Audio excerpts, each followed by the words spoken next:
pray with me. Oh, compassionate Father,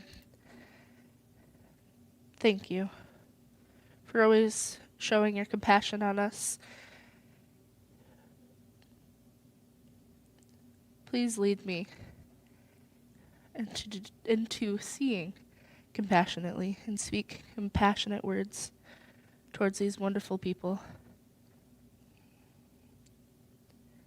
Amen. So, in case you didn't know, this might be a shocker, I tend to struggle with time. Shocking, isn't it?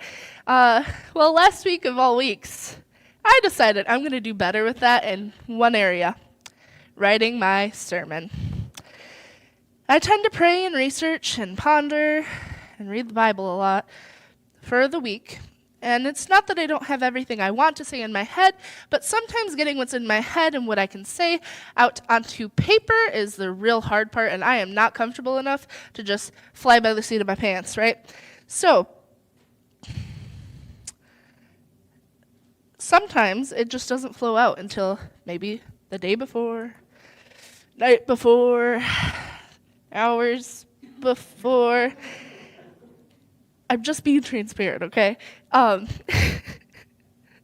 I knew I wasn't going to have Joel here to bounce off ideas.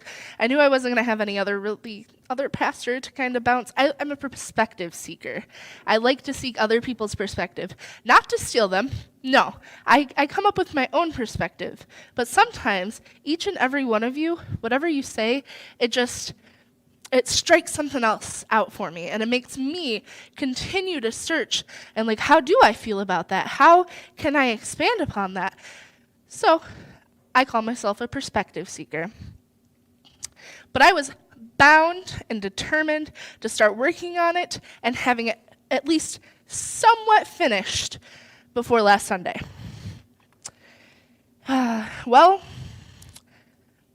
let's just say, you know how you make plans and God goes, yeah, no. Well, I pondered and prayed and read, and nothing. I was a little bit lost there. Even being that perspective seeker I am, I read all the commentaries I could and picked Joel's brain with 1,000,001 questions. And all I had was the word compassion, and it probably slightly exasperated Joel. I wanted more info. I wanted more context. I wanted more meaning, something to grasp onto and run. I wanted more. I read so many different translations, and they all just said the same thing. And I was just lost. The other weeks had a clear pathway and story, and I'm not sure if it was because of the passage or something else entirely last week, but I really had no clue where to go with this. But on this Tuesday, I was a little bit out of place. My desk was being used. I went in here, something else was happening, and I couldn't finish that, so I had to go do something else. So I went and sat in the office and read on my phone a different commentary, and it all just clicked. I was looking at this passage as just this passage. I tend to do that. Joel has talked to me several times about that, and I've gotten better. But I kept trying to focus. It has to be on this passage, has to be on this passage, and it does. It does. But if I look at the past 3 weeks before now, it just shows Jesus having that compassion and seeing us as those sheep without a shepherd. It just echoes and builds. Compassion. Jesus saw the harassed and helpless people labeled as ruined, good for nothing, and more, and had compassion on them. Compassion. Sympathetic pity and concern for the sufferings or misfortunes of others, and taking action. I added that last part after doing my own research as well. But in some similar words, understanding, empathy, care, concern, mercy, and kindness. In a society like today, and even back then, seeing people with compassion is hard. Not only here, there's a constant diversion that urges us to think things but they are different than us. Well, they got themselves into this mess. I have my own problems. No one helped me when I went through that, and a million other unhelpful, uncompassionate, and may I just say, unchristlike thoughts or feelings. I struggle with it too. But remember, we're human. We are those harassed and helpless people too. And when we're hurt, exhausted, and just struggling to survive, compassion can end up on the back burner, unless maybe it's brought to our attention. Maybe we could use some compassion ourselves. After all, it's kind of impossible to pour into another object when your cup is empty. But that's hard to realize or even swallow. We are taught at such a young age that it doesn't matter how you feel. That in the real world, nobody cares. That is not true. I will say that now. You say, I'm good, and you move on. And we wonder why depression, anxiety, and violence rates and so much more are rapidly rising. Jesus sees us past the facade we have of holding it all together, of the good. But not really, but that's not important. So how are you? Great, I'm actually drowning, but we did our socially obligatory exchange. And let's just move on, because I swear if you ask me I'm okay, I will burst into tears and you might give me the, oh no eyes and pat me on the back and run away. He sees that we might need help, that we are feeling down and might appreciate others being around to help us get our feet off of the ground. See what I did there? Please, please help me. It's okay if we struggle with day-to-day life, if we struggle to have compassion. Struggling does not mean failing. It sounds like that. When somebody says they're struggling, that means that they're failing. But that's not how it is. It means you are trying, and trying leads to growing. We are going to fail, and failure is okay too, you guys. Failure isn't the absolute end of all things. Usually, compassion just seems natural for Jesus, right? But it's something that you and I naturally have, and something that if we might be lacking in it because we're so busy struggling to survive, it can be learned and worked on. In fact, we already talked about one of my favorite ways to practice compassion today. I'm going to ask for pies to be back on the screen, please. So, pies. Physically, intellectually, emotionally, and spiritually. So a lot of you are in meetings with me, and you know how I'm pretty persistent of starting meetings with pies. I'm sure it can be annoying at times. But it's just such an amazing tool. If you haven't experienced it, I have tried to use it in every different circumstance I'm in. How I found it was at annual conference, not this year because I was sick, but the last year. It was my first year, and there was a speaker, and I wish I could remember his name. It's somewhere in this brain somewhere. But he was talking about it because it was annual conference. A lot of them do meetings and such. But we talk about how we are doing physically, intellectually, emotionally, and spiritually, because oftentimes in our busy lives, we don't have time or the want or sometimes even the energy to kind of consider how we're doing in those areas. And so it might come out in outbursts, or it might come out in anything, crying, yelling, shutting down. Using pies is not only an act of compassion for others, but it's an act of compassion for ourselves. It works if you're vulnerable. So I have to be exactly vulnerable with you guys. I have to say, how am I feeling physically? How am I feeling intellectually? If I just say good for all of them, that's okay. But also, there are probably other words than good. Well, so I've used it at meetings. I use it online with friends. I'm often online with friends, and they have all gotten to the point of where they will ask me before I ask them, so Lizzie, how are your pies? Because I go by Lizzie online. And it really, sometimes it takes me out of the moment, and I'm like, oh man, how are my pies? And I think about, how am I doing physically, intellectually, emotionally, spiritually? I'm going to keep repeating that. In fact, one of my online friends basically forced me to create this image. I was talking about pies with them, with others, people that were just joining that had never really heard of it, and I just started drawing it. Just a light version, but not that. And they basically were like, you're going to make that into an actual image that you can print out or do whatever with. So I did that. I like pies because it holds space. It goes, where have you been today? Where you are right now? How are you feeling? Fully. It gives us a point to connect with one another. It gives us a chance to be compassionate. Because say I was, physically I'm in pain. I'm not today, I promise.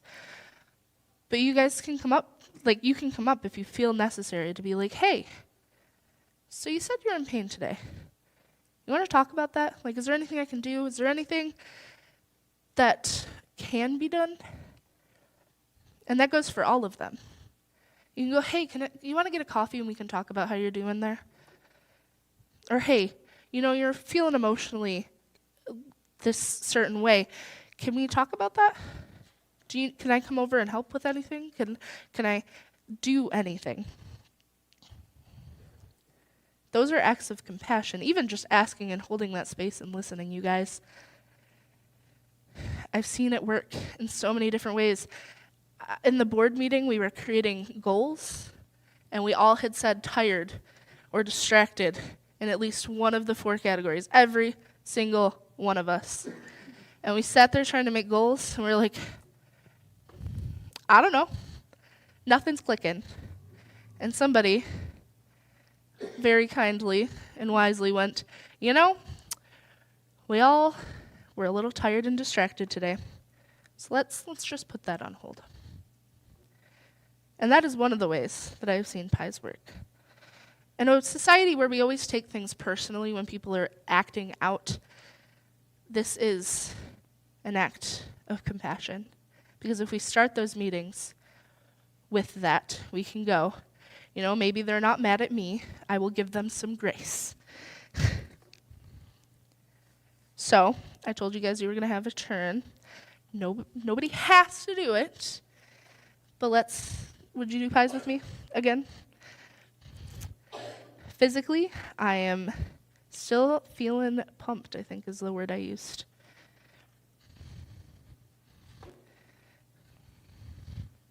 Just anyone can go if you want. Heck yeah.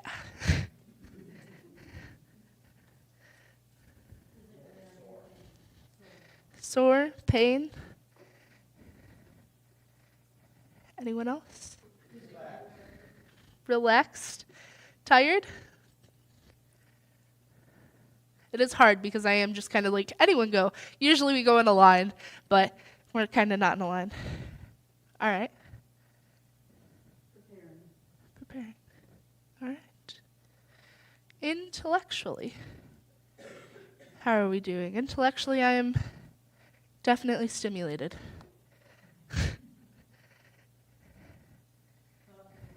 Thoughtful.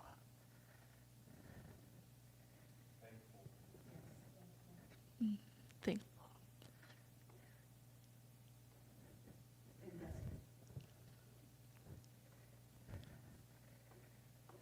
All right. Now emotionally. Emotionally, I'm feeling good. I will use that word.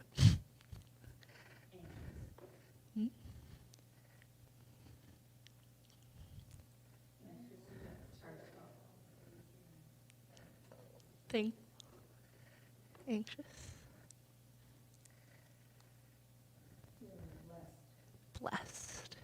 That's a good one. They're all good ones. There's no wrong answer. You could say, I'm feeling purple today. And I'd be like, cool, awesome. We can talk about that later if you would like, but it's fine if you're purple. Spiritually. How do you feel spiritually right now? I don't know if you noticed, but that's a chicken pot pie. I did different pies, pizza pie, a fruit pie, pecan pie, because that's my favorite, and chicken pot pie. And spiritually just happened to be soul food, comfort food. It was an accident, but then everybody pointed it out, and they're like, you did that on purpose. No. Spiritually, I'm feeling awake.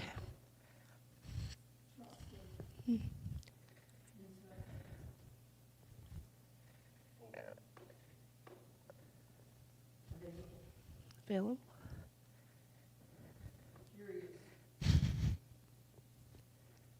All right.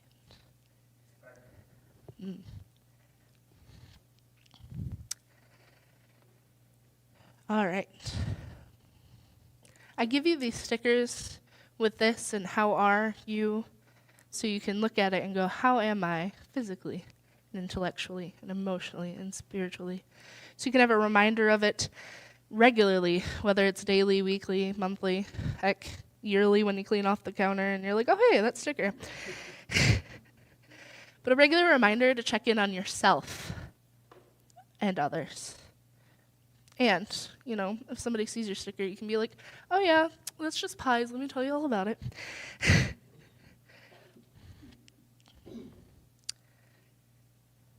It's not easy. But no one ever said it would be, either. And the Bible is full of examples of us seeing people and ourselves the way society has labeled us and continuing to dub us as unworthy of Jesus' time, God's love, and our time. But Jesus looks at all of us with that compassion. On our first step, we met the 10 men with the leprosy. Outcasted from society for their illness, Jesus hears them and sees them, and he heals them after having compassion. And the one who may still be an outcast came back to give thanks. On the way to our second stop, we meet a man who was outcasted and harassed because he simply could not see. He dared to call out for Jesus, and the people with Jesus rebuked him, yelled at him. And here comes Jesus, equipped with the lens of compassion, seeing this man who is only human and asking for help, and heals him too. When we stopped at our second destination, we see Zacchaeus, a tax collector, a man who we don't know much other than he had cheated others before he met Jesus, despised, probably lonely. And Jesus sees that wee little man in a tree, longing for more with compassion. He sees you, he sees me with compassion, and he urges us to do the same. He says at the end, the harvest is plentiful, but the workers are few. Ask the Lord of the harvest, therefore, to send out workers to his harvest field.